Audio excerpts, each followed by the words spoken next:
Just fix that right there. How's the lighting on this guy? This one's good. This one. Welcome everybody. It's a big night. Very big.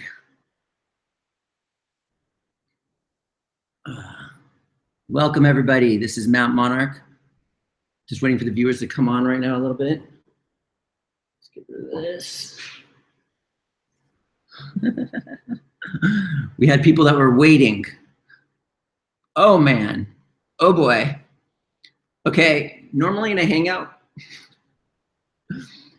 it takes about 10 minutes for it to build up to get to a certain number. Within the first 30 seconds, we have broken all Hangout records of how many people are on this call right now. This is pretty big. I'm going to share my story from the beginning until today. Got my cucumber juice and I'm ready to go.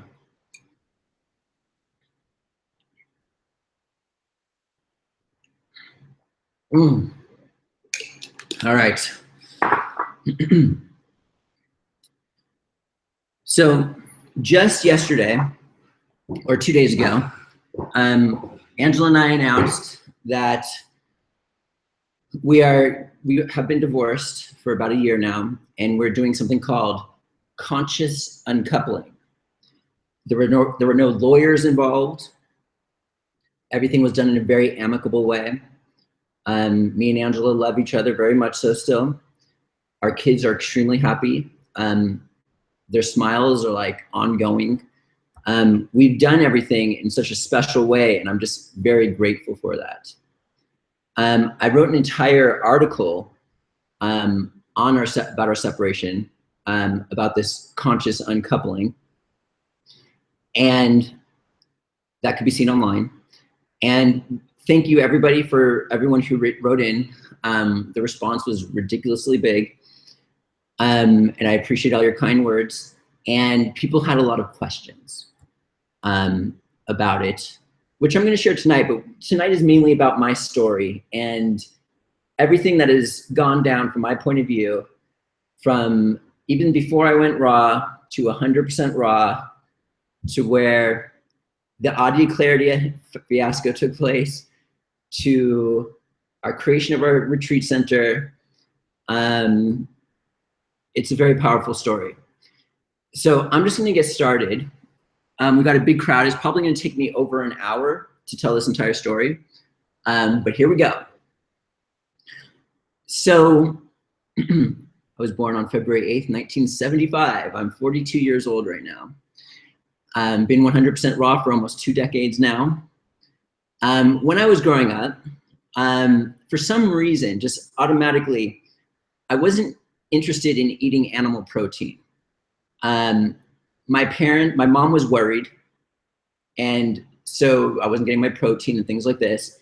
But I would just be like, they'd put it near me, I'd be like, ugh, it just didn't, you know, the taste, the look, just everything, the smell, it just wasn't for me. So my mom was worried, and the one thing that I ate all the time was peanut butter and jelly. I lived off of peanut butter and jelly for like the first many years of my life. So my mom, what she would do was, when she was nervous because I wasn't getting my protein, so she'd be making me my peanut butter and jelly sandwiches. She would put so much peanut butter on there like crazy just so I would get my protein. Anyways, so time went on. Whenever they would go to McDonald's, like I couldn't even eat a chicken nugget. On occasion, I would eat a filet of fish, and I couldn't even stomach it, but it was like the only possible thing I could eat. But as time went on, I was in school, elementary, junior high. And then when I reached high school, we're already in my high school years. We went from very young to high school years. When I was in high school, I hit puberty late. I was prepubescent. And one of the reasons why I think this was because I didn't eat animal protein with all the hormones and things like this. So I was late in terms of puberty. So anyways, my mom was a little worried about this, so we went to the hospital.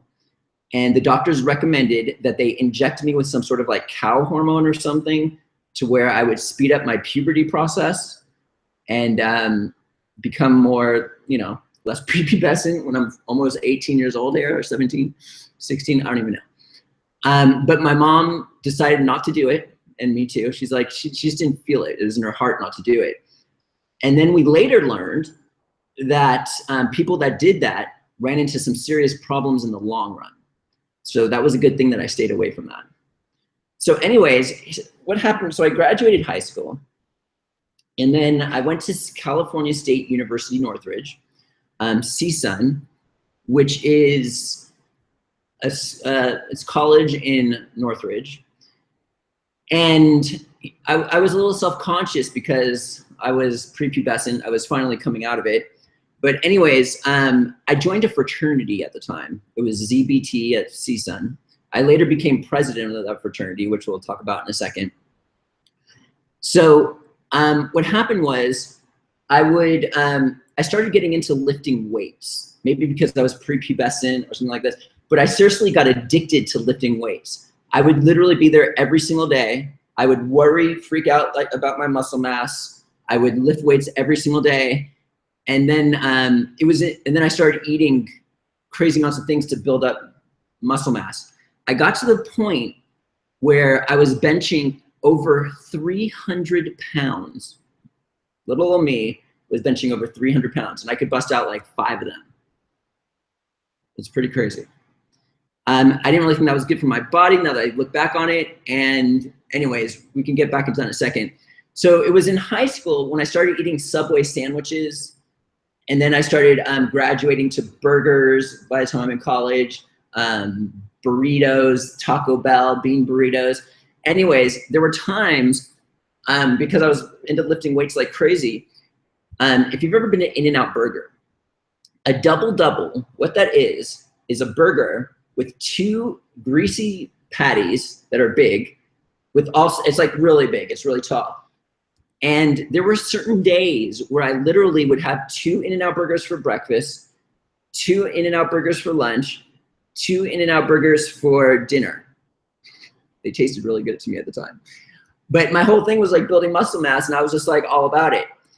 So then what happened was I started to get zits on my face.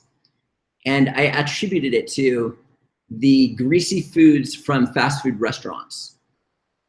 And so just by that alone, for my beauty and for not wanting zits, I started to improve my diet. That was the beginning of the start of my improve my diet. It wasn't that big of an improvement. For example, I got rid of the In-N-Out burgers and Taco Bell, and I would replace it with, at my home, 2 chicken patties and 2 sandwiches, like with bread and everything like that. With tomato, I think. You put it in the toaster. And so sometimes I eat 2 of those like a few times a day. There was even this one place called Baja Fresh where I would get these like chicken burritos. I thought that was cleaner, and that was a little bit too greasy, and I would get this in my face. So that was kind of like the beginning of this process. So let's come back to the fraternity here. So here I was in this fraternity. I was a pledge. When you first join a fraternity, you become a pledge. Everyone picks on you. And I was the star pledge, of course. And I cared a lot about the fraternity at the time. And what happened was I have the type of personality that wants to learn and grow a lot. So I would always go find like, you know, the cool person, popular, you know, sometimes good at certain things or good with the girls or whatever. And, you know, they would kind of help me throughout. Like, for example, in the fraternity, there was like a handful of guys that were helping me, and I ended up as, you know, president of the fraternity. What happened was in this fraternity, so there's something called Rush. Rush is when you try to get new members, and these are the pledges. So all of the alumni, or when I was a pledge, all the older guys, really cool guys, like they were, you know, handsome, like studs, whatever. They were very picky on who they allowed into the fraternity. So due to like, you know, that pickiness and like fighting and egos, whatever, it ended up like they didn't really have many good rushes, and this was hidden from the pledges or whatever.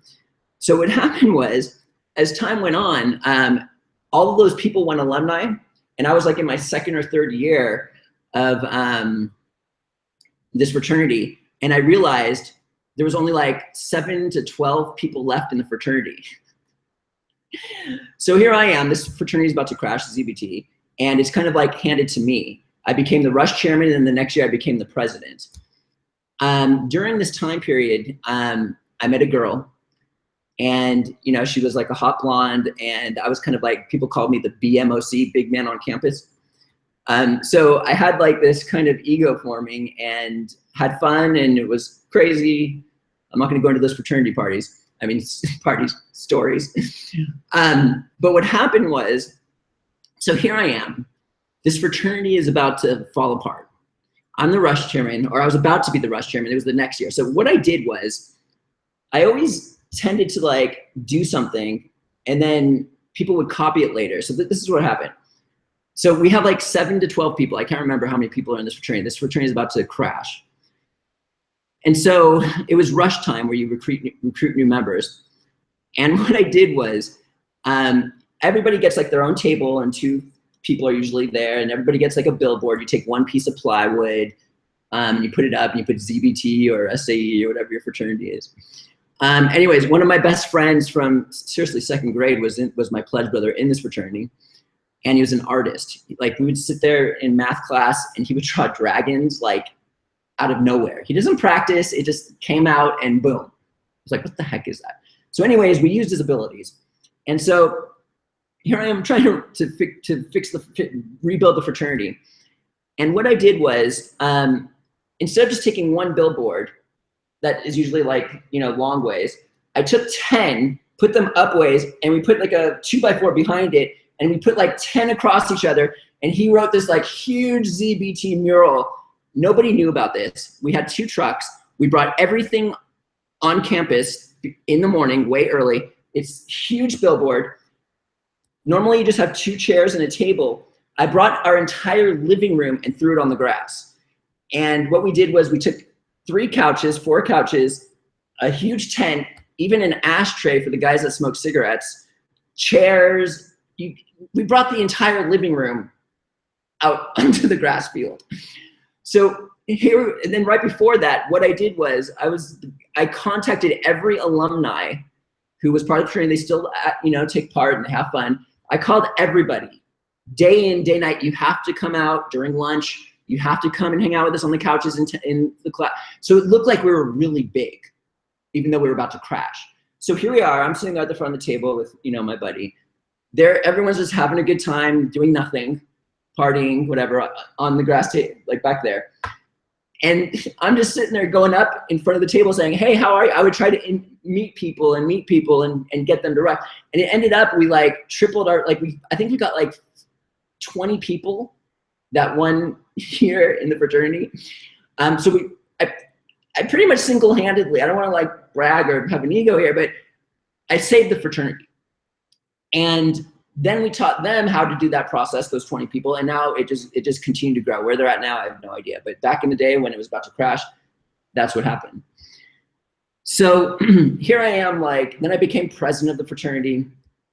I was kind of like on this in my life, kind of like this thing that was going on like that. It was like kind of like, I mean, I was the big man on campus, had the hot blonde, president of fraternity, saved it, all this stuff was going on. And then, as many people know, I don't like to follow rules too much, and this was a big no-no. I was a big bragger, I guess. Like, for example, there was rules. You're not supposed to throw Rush t-shirts on it's called the Interfraternal Council. You're not supposed to put Rush t-shirts on before a certain date on the people, and I would just throw them on. By the way, the next year, everybody put their living rooms on the grass fields. Everyone was starting to do billboards like crazy because, I mean, they had to like create all these rules on what you can and can't do on campus. It became a little bit insane, but I got the beginning part, and that's where we saved ourselves, and then everybody just, anyways. So with my craziness, what happened was the Interfraternal Council, the IFC, which is not ZBT, it's just like the people in charge of all the fraternities in the school, came pretty much said I had to step down from presidency. This was 8 months into my presidency, probably maybe 6 to 8 months, I don't really know. And then, so I was told that I had to step down from presidency. And at the same time, my hot blonde girlfriend dumped me. And then she started dating another guy in my fraternity.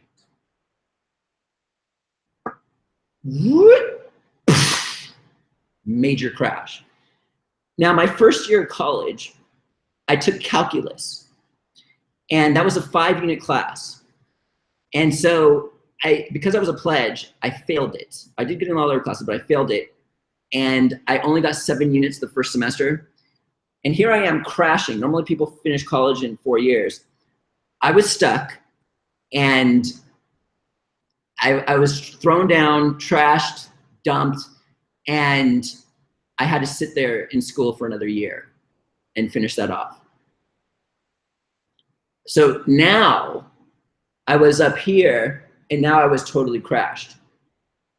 I was a wreck, dude. I loved this girl at the time. I was like up here, and now like, you know, no, it was a pretty crazy thing. So anyways, finally, I graduated. I retook the calculus class. I got an A+ in it. Fixed my GPA like crazy. 5 units, A+. Teacher loved me. And what happened was, I was in the state of I was hurt. I was miserable. I was looking for something. And so I was kind of looking in the wrong places, and I thought, I need to get a job, and I wanted to impress people. So I got a job at MTV Networks. You know, I thought it was cool. You know, people would think I'm cool. Even though I lost face, all those other things, I work at MTV Networks. Big deal.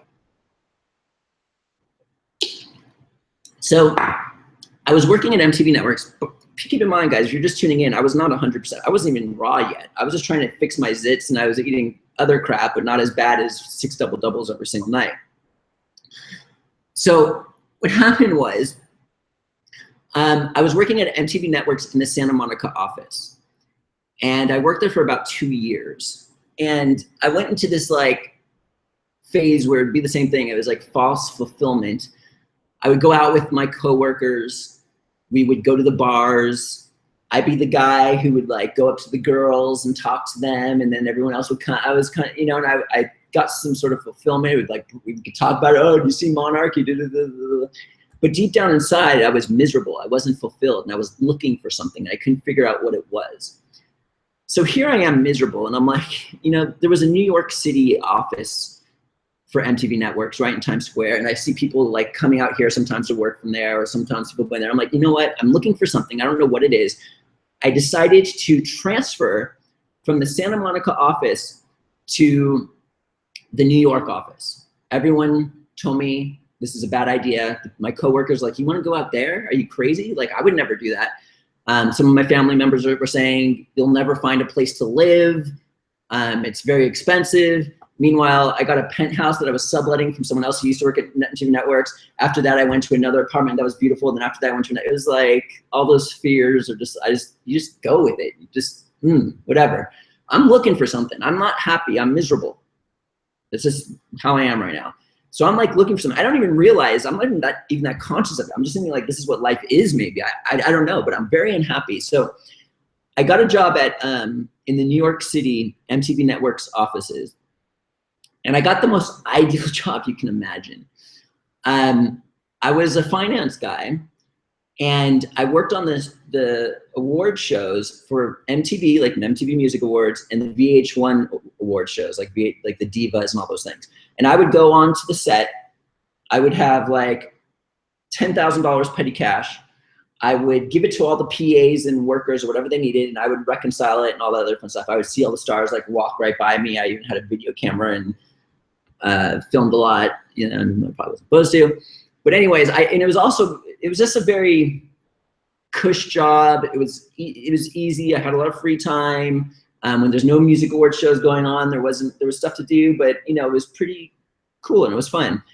However, I fell into the same patterns there. I got a whole new slew of friends, and we would go to the bars, we would drink, And I would go up to the girls and they would come and I was like impressing them. And I looked like the cool guy, but deep down inside, like I was just like miserable. I lived in New York for 2 to 2.5 years. I would go out with them to the bars and then I would leave on my own and I would be traveling the subways by myself. And that was like a very special thing for me, like the subways in New York City, like just a lot of alone time. And I would just like see people and just like, it's very quiet at night. And I was never fearful. Like, I don't care going alone in dark alleys or anything like that. I just, you know. Anyways, so here I am working at MTV Networks, still searching for something, not happy, miserable on some level, not even 100% conscious of it yet. And as I told you, like I would always gravitate to people who, you know, they're the cool guy or they're high up or they're good with the girls or whatever it was. I would always just try to like befriend them and like learn from them and grow, whatever. So there was this one guy named Joe DeVito who worked at MTV Networks in the New York City office. And, you know, the girls would go hang out with him. He was pretty high up there. He was there for a while. And he wasn't really taking to me too well. I would always like walk by his office and he would just like ignore me. I was like, whatever. But so one day I was walking by his office door and there was all this commotion going on. All these people were in this office and I was kind of just peeking in like, what's going on? And then Joe looks at me and he goes, what? You think you eat healthy? And I'm like, yeah, I eat healthy. Like I used to eat 6 double-doubles In-N-Out burgers. I had zits on my face. And I replaced it with like 2 chicken patties every morning on egg bread. And I was telling him all these different things. I'm like, yeah, of course I'm healthy. I don't got my zits anymore. Are you kidding me? So he goes, he starts laughing at me, right? And I'm like, what? He's like, you think you're healthy? Do this.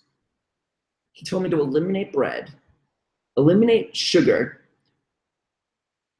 whenever I eat just lots of lettuce beforehand, because it acts as a bulletproof vest of some sort if you're eating anything bad. He just told me this. He learned this from his brother, who's a colon therapist, which I'll tell you about in a second. And so I'm like, fine, I'll do it. I'll do it.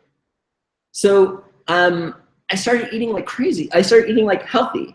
In the mornings, I would do, instead of chicken sandwiches, and remember, I was still working out. My muscle, actually I injured myself from lifting weights. I hurt myself and I was like so psychotic about it that I continued to work out because my muscles were more important than me healing an injury. And then I lost it. I couldn't work out anymore. I can now, but back in the day I couldn't. So I started swimming, but it was still important for my muscle mass. So what I would do is in the morning, now I'm not the type of guy, I'm just like cut black and white. I'm cut and dry. I'm not going to make amazing salads or anything like this. So what I would do is every time before I would eat, I would just like take all this lettuce with nothing on it and just like shove it in my mouth, like crazy amounts of lettuce. And then I would have my 2 chicken patties with no bread. And then for lunch, this is ridiculous. I can't even believe I did this. I would take 2 huge cans of tuna because it's really important for my muscle mass, strain it out, put no mayonnaise in it. I used to put that on bread with all sorts of things. I literally just like ate the tuna fish straight from the can. But first, I threw lettuce in my mouth like crazy. And then at night, I would throw lettuce in my mouth and maybe have 2 more chicken patties, and that's all I would do. It was all about like, not taste, you know, whatever. So this is what I did. So I did this for 3 months. It wasn't raw or anything like this. I didn't even know raw existed still. You know, I was just doing what he said.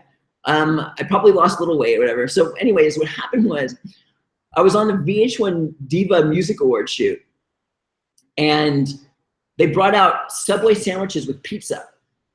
And so I thought, okay, I've been doing this for 3 months. I mean, I'm just gonna have a piece of pizza and a half of a Subway sandwich that was free and they're giving it to everybody who worked there. So I ate that. And because I was eating so clean for 3 months, I ended up in the bathroom puking all night long during this VH1 Diva Awards. People thought I was crazy. I was in the bathroom all night long. So I'm sitting there pissed, like angry. And what I do was the next day, my throwing up has stopped. I go into Joe DeVito's office, pissed off. I'm like, I was at the VH1 Music Awards. I ate this pizza and Subway sandwich. I've been puking all night. I am done with this. I'm fed up. I was like yelling, dude. And so what he was doing was, he was like kind of like surveying the situation with a smile. And he's like, okay, like I could just see like he had a very short period of time to try to help me here to see if he could do anything about this situation. So what he did was he just like went to his bookshelf and he took out a book called Become Younger by Dr. Norman Walker, and he handed it to me. Now, I opened this book and I started reading it, and I couldn't believe what was in this book. I had no idea that a raw food diet existed. Norman Walker helped heal thousands of people from all sorts of diseases through a certain method that the health food institutes do also. I read in this book, Become Younger, why refined sugar is no good for you. Why processed starches, bread, and all these big items are no good for you. Why trans fat, all these different things. And then he gave story after story of how this person healed, how their life became so much better. Blah, blah, blah, blah, blah, blah, blah. And that night, I read the entire book in one night, over 100 pages. I just couldn't put it down. And then when I got to the last page, I closed it and I went 100% raw almost 20 years ago and never looked back. So I was just like blown away. I just went 100% raw right then and there. I went to Joe DeVito's office and I'm like, I'm raw. He's like, whoa. His name was Tom DeVito. He was a very prominent colon therapist in New York City with Gil Jacobs, Joyce Rockwood, a bunch of others. They created this place and then expanded, and then other places opened up like Donna Perone's place, Mike's place, forgot your last name, Mike. And all the other places opened up. Anyways, so what happened was I would hang out with Joe, and he wasn't even like that healthy himself. He was a vegan, smoked cigarettes. And now I'm at this other point. I'm like looking at him like, what are you doing? Like as we're walking and hanging out, eating bagels or whatever. Anyways, so his brother was like really into Arnold Ehret. That's like another pioneer, Norman Walker, all these different things. So here I am. I went 100% raw overnight. And you would think like, okay, my life is going to be amazing. Everything was just going to shift. And it did. But in the beginning, I felt like crap. I was working at MTV Networks, running back and forth to the bathroom nonstop. I got zits on my face. My nose was running. I would get knocked out because when you go on a raw food diet, you're not used to this you're not used to that empty feeling in your stomach anymore. So literally I would, for lunch or something, I would bring like a huge thing of grapes and like 4 or 5 avocados. I would eat everything. And then like at my desk, I was like, oh, I couldn't even like keep my eyes open. It was like so much fat and sugar. Like I didn't know what I was doing. And I just kept going and kept going. Zits, running back and forth to the bathroom. Like, how am I going to do this? And what happened was I discovered at that time, Tom DeVito, his brother, he said, go, I don't know how it happened, but I went and he told me to get a colonic, which is like an enema, but a colonic where you put lots of water. It's like an hour session where you clean out your entire colon.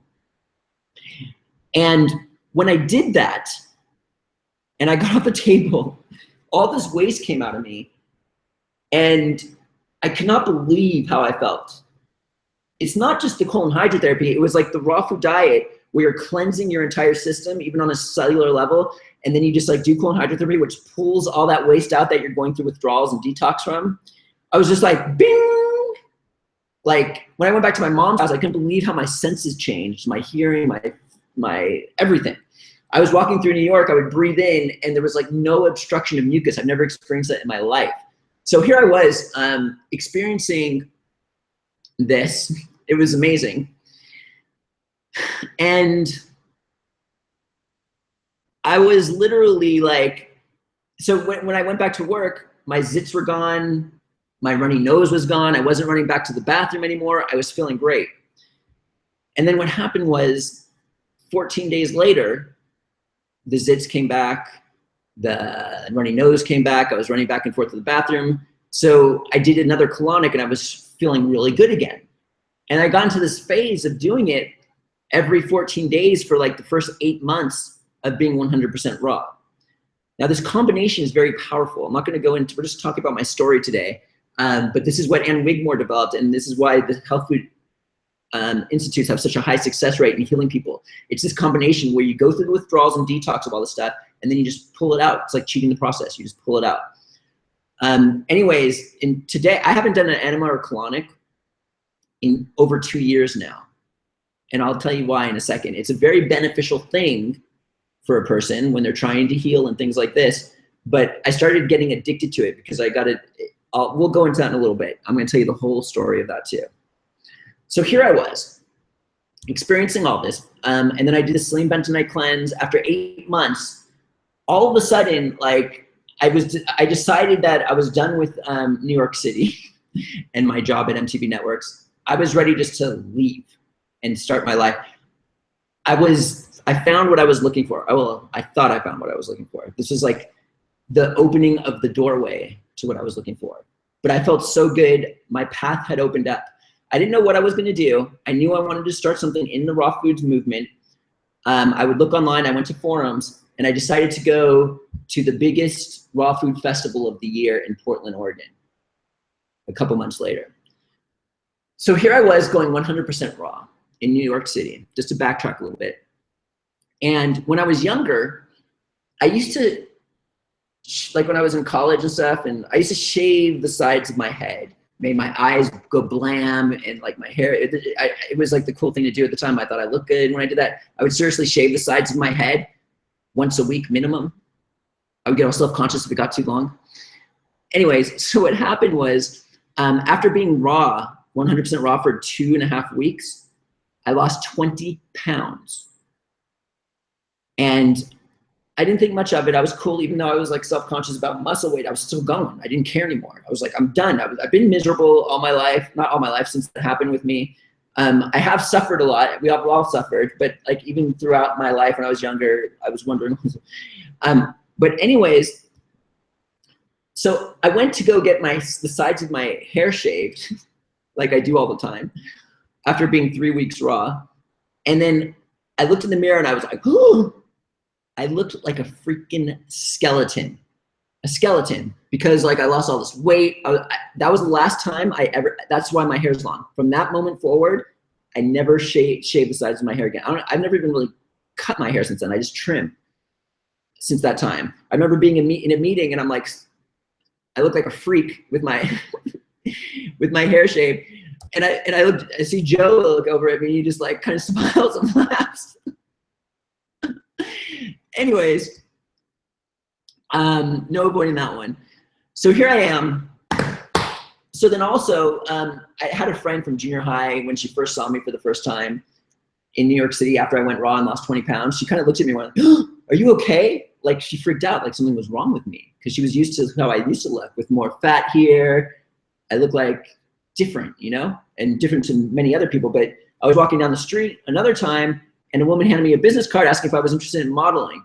Because like when you lose that weight, it kind of gives you the chiselness and stuff like that. So it's like the people who used to know us kind of freak out, like our family, but people who didn't know us, and they like say something's wrong with you, whatever. So what happened was I went to the biggest raw food festival of the year. I met all the authors of all the books. I'll just throw out a bunch of names of people that I met there, like just so you can see. Everybody was there, you know. David Wolf, Paul Neeson, Dr. Fred Bishi, Victorious Klavinskis, Elena Love, who else was there? Douglas Graham, all of the pioneers at that time. Anyways, so what happened was I was just trying to find my way, see what was going on. And I gravitated towards Dr. Fred Bishi. I listened to him talk and he blew my mind with, you know, the science and all the stuff about raw foods. And he was really good friends with Paul Neeson. And so what happened was I went to New York City again. I was living in California because I went back to California. So to where I could meet with Dr. Fred Bishi. You know, for me, like, I'm just trying to find my way. I didn't care at this moment in time. I paid for an appointment to go see him. And then we talked for an hour, over an hour, doing my session with him. And he's like, look, I can see where you're coming from. You're a good friend. Just call me whenever you want, blah, blah, blah. And we developed this relationship with me, him, and Paul Neeson. And we created, it was called therawworld.com. So we were really good friends. Fred taught me a lot. He's almost 90 years old now, been 100% raw for 55, 56 years now. He runs on the beaches at almost 90 years old. He's like extremely healthy. Just type in Dr. Fred Bishi on Google. He'll pop up. But he helped me a lot in the first 7 to 10 years of my raw food journey. We became really good friends, and he would always teach me and tell me why certain things happen. And a lot of the time I would say a lot of the things he taught me to, like, everyone. My intent was always good. I always wanted to help people. I always put diet first. I said, look, this product might help you, but you know, that product's kind of useless if you're not gonna like take out the cause of the problem, which is refined sugars, processed starches. Like, you might have a headache, migraines, and you know, CBD oil has been helping with migraines for a lot of people, but if you're eating the amount of sugar that the typical American is today, which is 14 to 20 tablespoons per day, forget the CBD oil, get rid of the refined sugar. He taught me it's what you don't eat that heals you versus what you eat. You could eat raw foods until you're blue in the face, but if you don't, that's where I got that from. But anyways, me, Fred Bishi, and Paul Neeson created the Raw World. And it was fun. We had a lot of fun together. They would tour. I wasn't really into speaking at the time yet. I would sometimes go with them and hang out. I would help sell things with them, and we all owned the business together. As time went on, we all started having different visions. We're still, all three of us are still really good friends. Everything is like really good between all of us. What happened was we decided to split ways, and I bought them out of the business, and I created the rawfoodworld.com. And that's when I was able to do, when there's so many heads and brains and everybody wants to do their own way. Some people are willing to take more risks, some people aren't. I was able to just like, okay, here's my business. I could do it. Everyone's happy now. I learned a lot from everybody, Paul and Fred, and it was a very good experience. But now I was on my own, and Fred was like, Matt, you don't need me anymore. You can do this. Like, cause I was always like quoting him, and I've learned so much from him. And so that's when I started to like go out on my own, and I started doing speaking tours all by myself. So here I was eating 100% raw, just creating my own business, coming out of nowhere. And the way that I started the business was in my mom's garage. I did all the customer service and all of the shipping. And as it grew, I couldn't do it all myself. So I hired somebody to help me with the shipping. And then I did the customer service. And then as it grew more, I couldn't handle all the customer service. So I got another customer service person. And keep in mind, I do all the newsletters. To this day, I do all the newsletters. And then it grew more, and I wanted to move to Ojai. I had to leave my mom's house. I can't just live there forever. So I moved to Ojai, and I rented a place there, and I was working out of the garage there. And then it grew bigger and bigger, kept having to hire more people. And then I got a warehouse in Ojai, California, to where it was run there. So then after that, now just recently, last week, we moved to Camarillo, which is a very nice facility, which we will get there as we get closer to the future of, towards the end of this hangout of my story. So that's how the raw food world was established. And then I got an email from a girl, and she was asking me to carry her ebooks. So I'm like, what is this? I get this email from this girl. I'm like, what is this? Another girl trying to get her ebooks onto my website? I'm like, whatever. So I click on the link to go to her website, and there was Angela Stokes. And I was like, you know, have you ever seen Bugs Bunny where like the jaw drops and then like the eyes come out and then the heart goes boing, boing, boing, boing, boing? I was like, yeah. I'll carry your ebooks. Anything else? And then one email led to another email, to another email, to a Skype conversation, to another Skype conversation, to where she came out to the United States to be with me. So when Angela came out, I was living in Ojai, California at the time.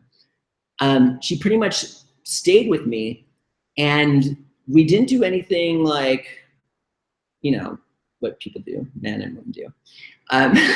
We were best of friends, like really good friends. Every single night, we would literally be working together on the couch, and then sometimes we would just like sit on the couch, eye gaze into each other's eyes. We would like stare at each other's pupils and kind of like watch, you know, you get a glimpse of the hologram if you mess around with it. Not that you want to do something like that. It's just something we did. We were the best of friends for like a very long time. Both of us weren't really ready for commitment. We were both like in the raw foods community for the first time, trying to find our way.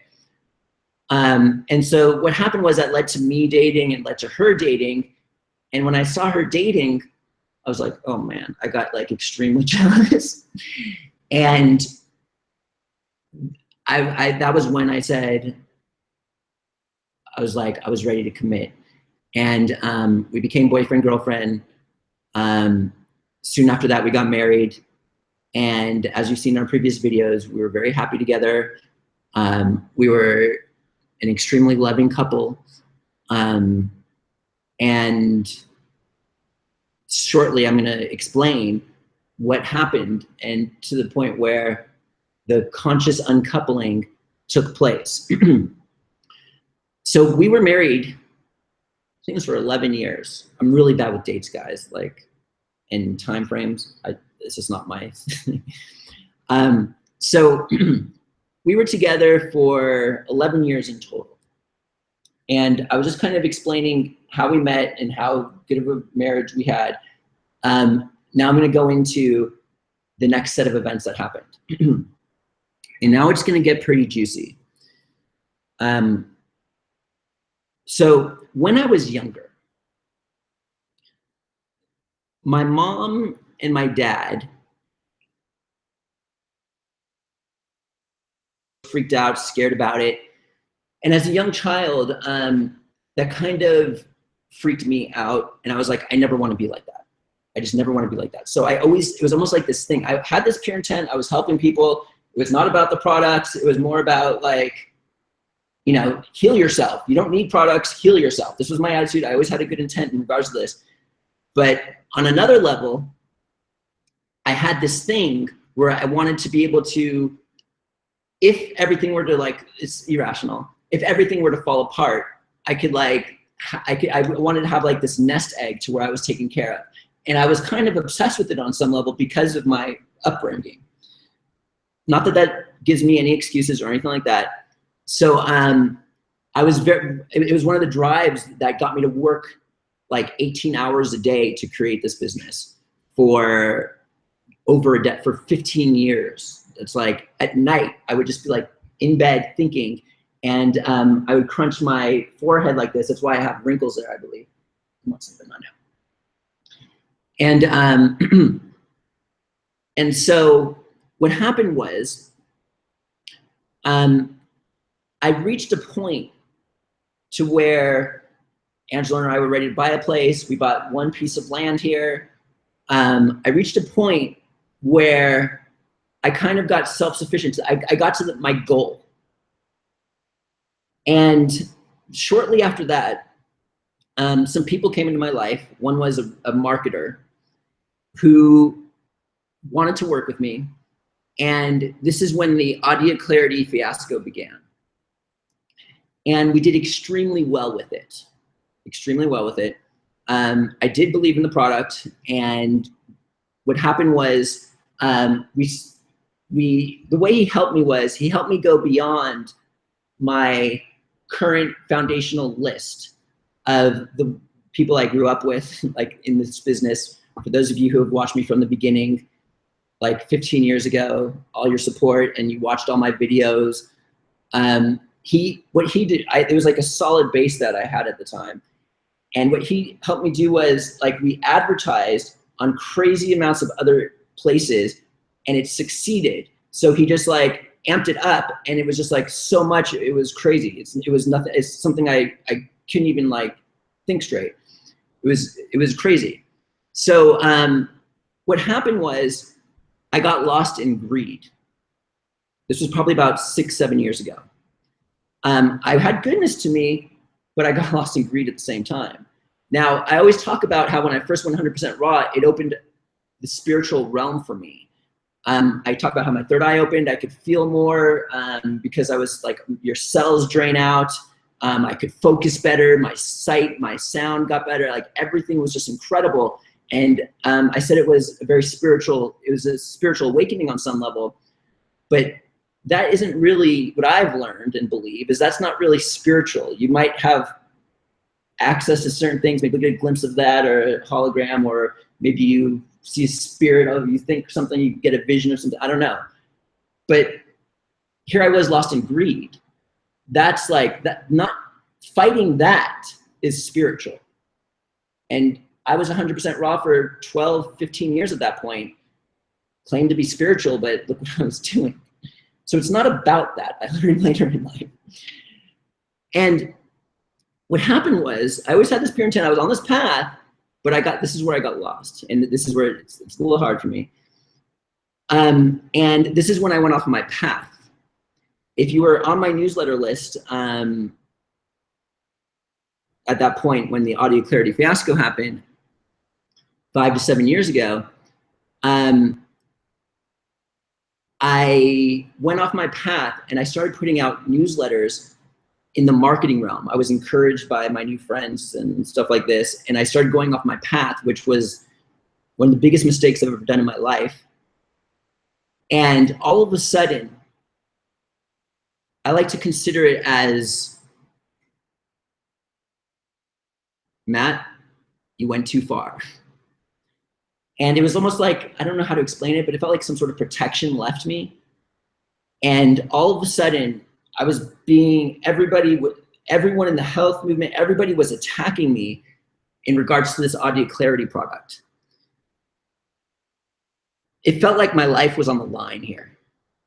And so here I was, experiencing this, and it went on news sites. It was like this big thing, like this Adya Clarity.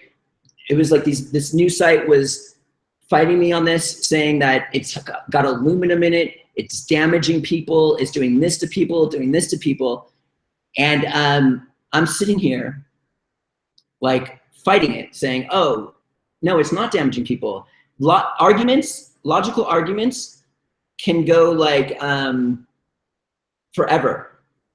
There's no win to it, is what I learned. And so here I was, wrong with the product. If you look at the amount of aluminum, there's less aluminum in the Adya Clarity than in the typical pineapple. But it was like twisted and stuff like that. But forget Adya Clarity, it's not about that. It wasn't even about the product. It was about my actions that weren't accounted for. It was pretty much me doing something not good. And so this is when everything shifted in my life. Everything changed. Here I was being attacked from all levels that you can possibly imagine.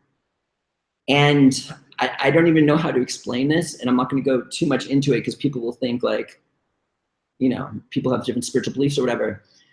But all of a sudden, I'm sitting here, and I was said, Matt, you either have to continue to go with what you're doing this way, or you have to change and go this way. Choose. It was almost like a messenger kind of came to me and was like, you got to choose.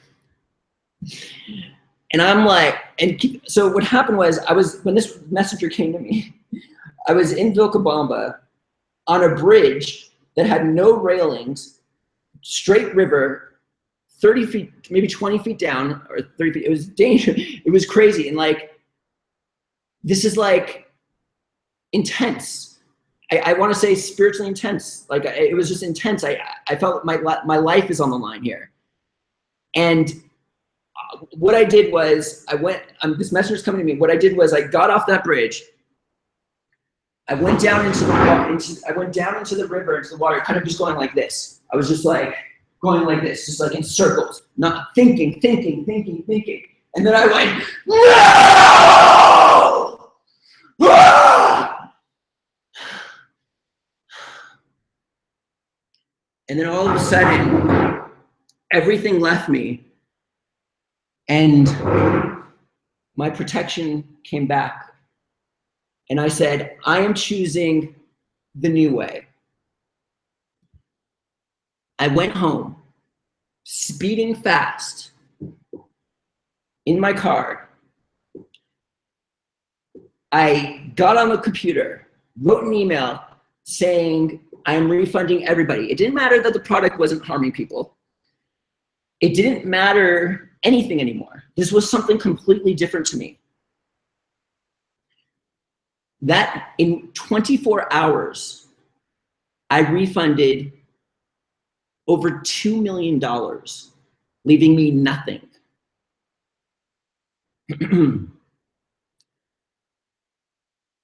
And when this happened, some things opened up to me.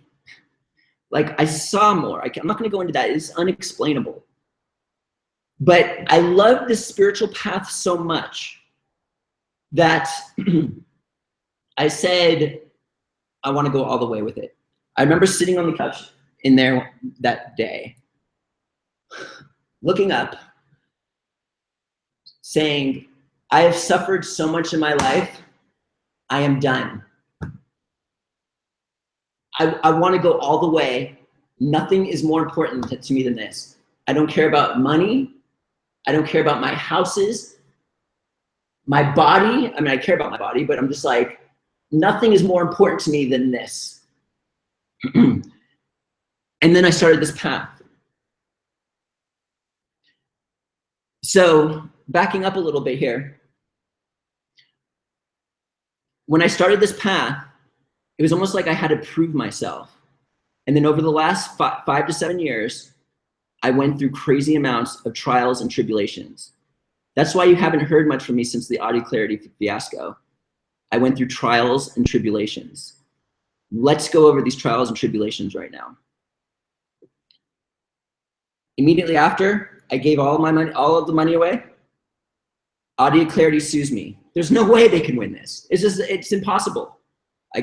They won, if I would have just settled it, fine, $260,000.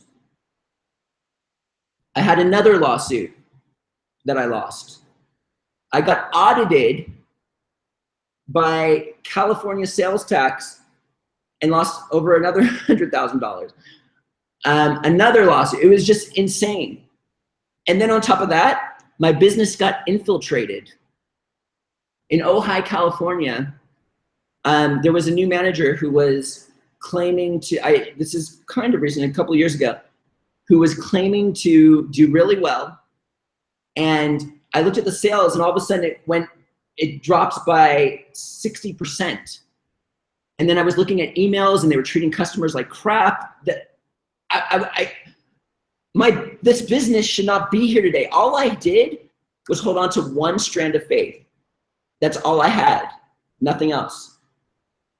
All the gold that I had here, I dug up and gave it to retreat members to bring back to the United States because you can only bring a certain amount back. Refunded people, paid off lawsuits. All counts I had, gone. I have nothing except for the land here. So there's still more to this. So I went through crazy amounts of trials and tribulations. And then the next thing that happened, and I'm going to go more into like how we were infiltrated and how we saved it. but I have to back up a second.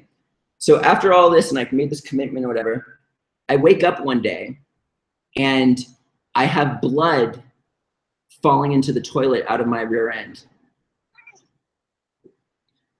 Now, this is a little bit difficult to talk about because people are going to think it's because of this issue I had, but it's not. It's a spiritual thing. But besides that, I told you in the beginning, I was doing colonics for every 14 days for 8 months. Well, that feeling, that combination of raw food and colonics, it got even worse to the point where I started doing it every day. I became completely addicted to it. And I wasn't physically dependent on it, but I was mentally dependent on it. How am I going to tour? How am I going to, like, I need to feel perfect. Like, this is where this rancid thing came. Somebody, you can't be doing this right now. And so I was doing seriously an enema every day for years, a decade probably. That's how crazy it got. And my mental state with it was I was dependent on, not physically, but mentally. And then one morning I woke up and there was blood in the toilet. And this was like more trials and tribulations. I'm not saying don't do this. This is very rare. At the time, I was also eating a lot of truly natural vitamin C, which I later learned was 85% maltodextrin, which is really bad. Sometimes I ate 8 tablespoons of it in coconut water every morning. You know, if you're like cleaning a colon, I'm just giving you the physical, logical aspects just to help people understand why this could have happened so they don't get fearful of this healing procedure. I haven't done an enema or colonic in over 2 years now. But I was bleeding and I was like, how the heck? I'm dependent on this mentally. How am I going to not do this? But I had to stop. My life was on the line. It was a gift, actually, a big gift, because I forced myself to stop. And the way I got through it was I would fast. In the beginning, I fasted 2 days a week because I'd be putting food in my mouth. And while I was fasting, juice fasting, I would still be on the 2 days. I would still poo those 2 days. So I was like, okay, it's working. And then I would cut down to fast one day a week, to the point where I was completely fine. And my colon works perfectly well, and is fine. But anyways, that was a crazy, I seriously, when I started bleeding, I was manic about it. I don't know if that's the right word, but frantic about it. For literally 8 months, I practically ate nothing. And then I did some crazy things like dry fasting, thinking that would help it. And then I ate kale chips and just blood poured out. This was like a year ongoing. And I was sitting there like, I've done everything. How can I heal this? I'm not dependent on it. My bowels probably is like top notch. It's like the best there is. So this is when I started to dive into how the spiritual realm impacts physical health. I don't talk about it much anymore because when I started doing talks on spirituality, the numbers went down big time because people don't want to be told that over and over again. I'm more into the health now. And I talk about like superfoods, if you want it, how to heal naturally, you know, hormones, just like I watch a lot of the natural doctors. I just put a lot together in how to heal people. But this one time, I'm just gonna go a little bit into it, just so you can see how this was a spiritual thing. I know the biggest question that was asked during the Conscious Uncoupling divorce newsletter was, I said there was a spiritual turn of events that separated us. And what was that? Bear with me and that will be answered as we continue. So if we go back to so what happened was I started learning about the placebo effect. And there were crazy studies that if someone believed that they were gonna heal from even cancer in a test and they took a sugar pill, that it was like some crazy number of 70% of the people actually healed in one clinical study. Same with all these other disorders. The placebo effect is huge just based off of belief. And then I started to think about it more.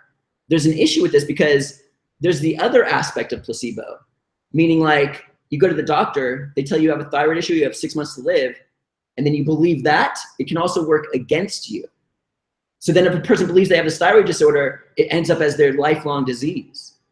There's certain diseases out there like fibromyalgia that people have, and you can't even test for that. You have to go based off of symptoms. Everybody has symptoms. I have symptoms. Like some days I'm not doing good. I smell. Sometimes I got zits, whatever. Like there's stress. Sometimes I get enough sleep.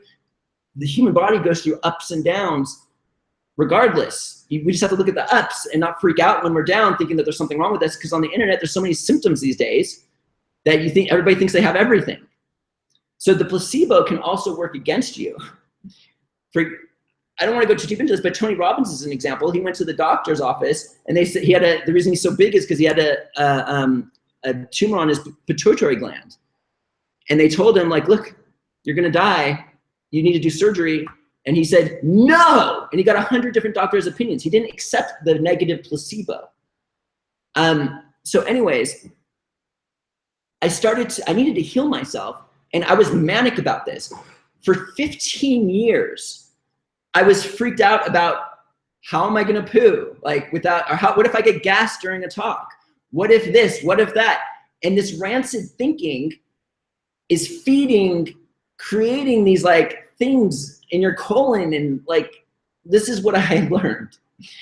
So I wanted to do kind of like the placebo test, but in a conscious way. And so I went through crazy amounts of focus work. Some people call it meditation, focus work. And I focused on relaxing my colon like crazy. And then I would feel like it just felt like removing tension, like would just leave. The tension would go. It was like something was like attached to my colon or something.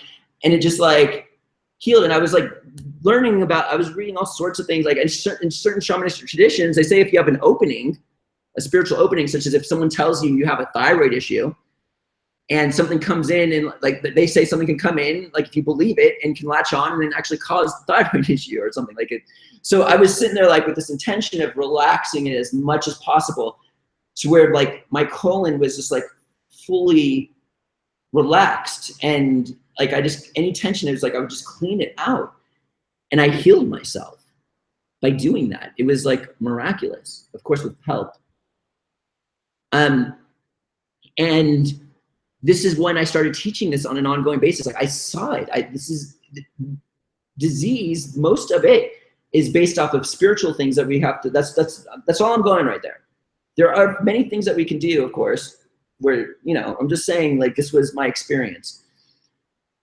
So I stopped talking about it too much, because this kind of sounds like hocus pocus for a lot of people. I'm thinking about, for people who are interested in this, like doing some sort of $20 membership for people who are really interested in that type of thing. Maybe doing like a weekly hangout like I do regular on health and stuff like that. But that's kind of like a big learning curve that I went through. But anyways, so that was another trial and tribulation that I went through. All of these I had something fall on a house, it crashed in my porch. I was tested to all levels to prove that this is the most important thing to me. That I was done with suffering in my life. No financial, no anything even comes close to the number one thing, which was this path of being good, doing what's right, fighting it, don't even let greed in, like all of that stuff. Ego, I try to do on an ongoing basis. Everything, like that's like my mission. That's like my goal. That's my most important thing to me. Like I feel so blessed with the life I've been gifted. Beautiful children, beautiful mother of those children, this house that I get to live in. Like, I don't need, I just want people to know where my true intent lies. So we're still moving on here. Where do I go from here? Because this is where it gets a little bit touchy. So when this money from the Adya Clarity fiasco was rolling in, we started to buy like, Mike Adams' property, which was next to us. We bought this property on the other side of us. And I started building houses. I had no retreat center in mind here, unfortunately. Of building a community, we would collect rent. You know, this is when I was in my greed phase. It wasn't really, I know, like I even built water slides. Like, who does that? Like, I mean, I'm not ashamed of it. It's just, it was part of that path that I was in. So I went through all of these trials and tribulations, holding on to one strand of faith, not knowing how I'm going to even like survive. Like the bum on the street is more rich than I am. Because of our debt. For example, we had to take a loan out in order to pay off being sued. I wasn't gonna go, I'm in it. I'm not gonna like bankrupt or anything like this. I'm fixing everything. I'm just holding on to one strand of faith here. To this day, we have a lot of debt.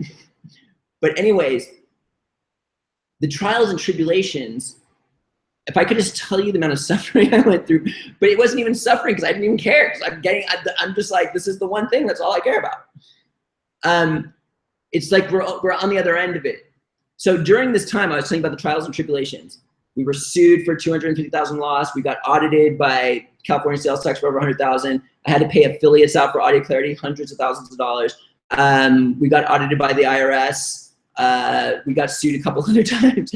And then our business got infiltrated.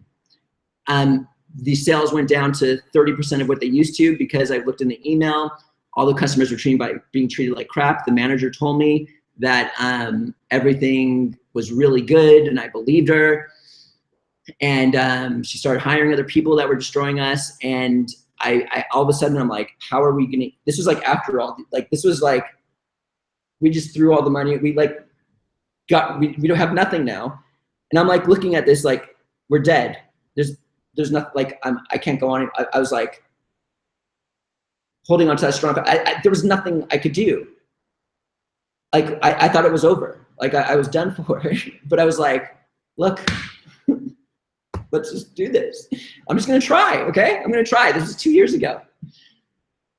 So we fired her, hired a whole new staff, kept the good people. And I spent days and hours going through all the customer service emails saying, I'm sorry that this happened. This is what happened. This is what happened. This is what happened. And then I created this campaign, like as a last chance, like, I'm gonna cry. Shit. It was the December, 2 years ago or a year ago, December promo where we gave a free retreat vacation out. Anyways,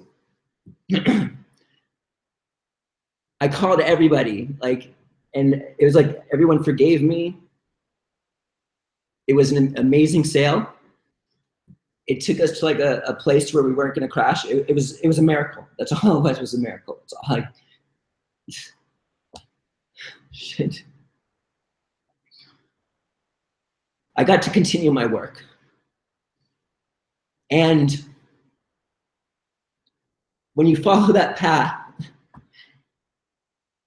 I was then gifted this retreat center, dude. Like I was like gifted something that wasn't like that good of an intent to it turning into a retreat center.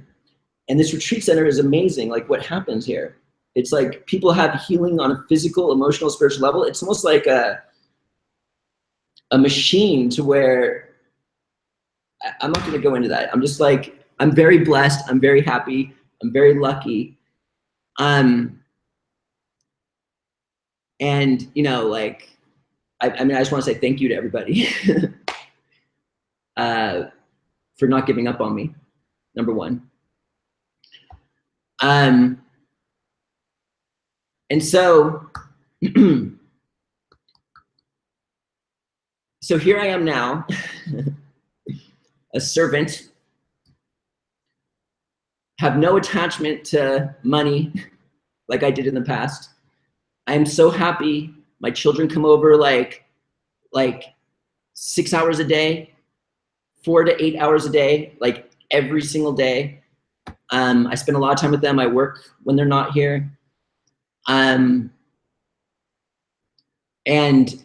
Angela, like, you know,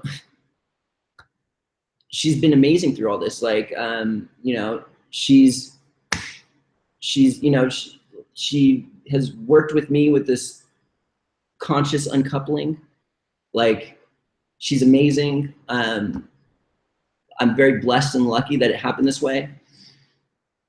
So the big questions are, so this is like, I got everything out pretty much. But the big question that everybody has is like, how did we split?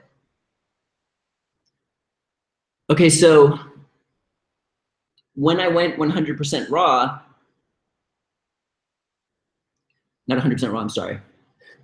When I made this choice right after the Adya Clarity fiasco, I chose this path and nothing was more important to me. Like, this was just like the most important thing. When this messenger came to me, I don't know how to explain it, but I don't know, there's, you know, there's all these ancient scriptures. We're just talking about shamans. Anyways, there was this one guy in some ancient scripture. His name was Saul, and he did evil things or bad things, kind of like I did. And this one came down and said, "Why are you doing this?" And it was so obvious to him what was happening there. And he knows his new name became Saul, and he changed everything. He just like went a whole different path. And when I was about to, I seriously, I think I would have died. I don't think I would be here today if I didn't do that. But I was very lucky to have a very magical, obvious thing that many people don't experience over many lifetimes, to where it was like, this was it. Like, this was, I can't put it in words, so I'm not even going to. But just so everybody knows, I would never use a name in vain, ever. It was almost like, all right. So basically, our splitting up had nothing to do with religion. I'm not into religion at all. No organized religion. And it was almost just like a restructuring of my being. It's almost like the Matt Monarch you used to know is not the same Matt Monarch that is here today. It was like I went through a serious 5 to 7 year, I told you about timelines, transformation of myself. Lots of pain and suffering. Like, I was trying to do this. And the restructuring of me changed me in a completely different way. Me and Angela always loved each other. We were always good friends and everything like this. Has nothing to do with my spiritual path or her spiritual path. It has nothing to do with me going one way spiritually or her going another way spiritually. It has nothing to do with that. It was like, here I am, a completely different person. And we're all changing. Here she is, a completely different person. And I'm not me anymore. I'm different. And I can't put it into words, but there was a sorrow of like, on both sides. Like, again, it has nothing, when I say spiritual turn of events, doesn't mean, oh, this person went Christian or this person went this way or this way. It was a restructuring of entire being. And you know, when I put this out, we got attacked by all sorts of people. Lots of Christians said, you can't divorce, it's in the Bible, blah, blah, blah, blah. Look, I'm not like preaching or anything, but like, it also says in the Bible, don't judge. And there are certain, I'm not like talking, and there are certain things where there are exceptions to the rule. And if I was a Christian, which I'm not, I do believe in certain things, then it would fall into that anyways, this divorce. It is, you could say, allowed. So it's not about like, it's not about the religion or what we believe or not believe. It was that, a restructuring of people to where there was a sorrowness, it just didn't mesh anymore. So we agreed together to do this in a very amicable way. And because that sorrowness is now gone, I think it's even better on the children. They're happy. They're always smiling. They're like all sorts of things. Like, it's like amazing. They live like, I could literally walk there and be there in 3 minutes. They're right out the gate and to the left and to the right. They're right there. They come over every single day. It's like the most amazing experience. We just went to the beach together as like a family. Nobody cheated on each other. We would never do anything like that. It has nothing to do with that type of thing. Nobody met anybody else. No, this was a very special, sacred thing. And I know people are interested in my spiritual beliefs, but that's kind of like, it doesn't matter. If I give a spiritual belief, then certain people are going to be happy, and then certain people, it's like useless. Some people are not going to be happy. So if I like, am not a Christian and believe in Jesus Christ, I don't want to like set off Christians saying, oh, now he's good. That's BS, dude. And I don't want to like push away anti-religious people, even though this is nothing, you know what I'm saying here? But whatever it is, my belief, whatever that is, and her belief has nothing to do with our separation. A spiritual turn of events happened, and a restructuring of our beings took place. And permission was given, which is all that's needed. And it was a very sacred, beautiful thing.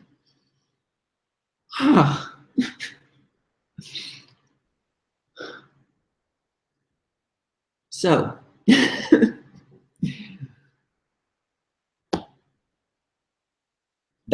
I answered all the questions. That's my story. Thank you for tuning in. There's so many questions here. There's no way I can get through them. We've already been going for an hour and 15 minutes.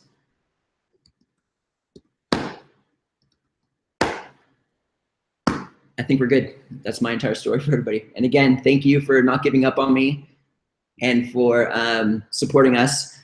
I think amazing things are happening in the future from holding on to that strand of faith. We're still in, crazy amounts of debt, which I don't even look at. That's not my important thing. Like, I'm just saying, I think the trials and tribulations are over. And I'm about to go full force with this nonstop. I'm very excited about the retreat center here. Amazing things are happening. I'm so blessed to have the life that I have. I'm so blessed to have my best friend Angela being the mother of my children, taking good care of them every single night. They sleep over there. Kids are extremely happy. I'm just lucky as can be. And that's pretty much it, guys. So thank you again for not giving up on me. And I think you'll be seeing a lot more of me. And that Monarch, thank you for tuning in. And that was my story.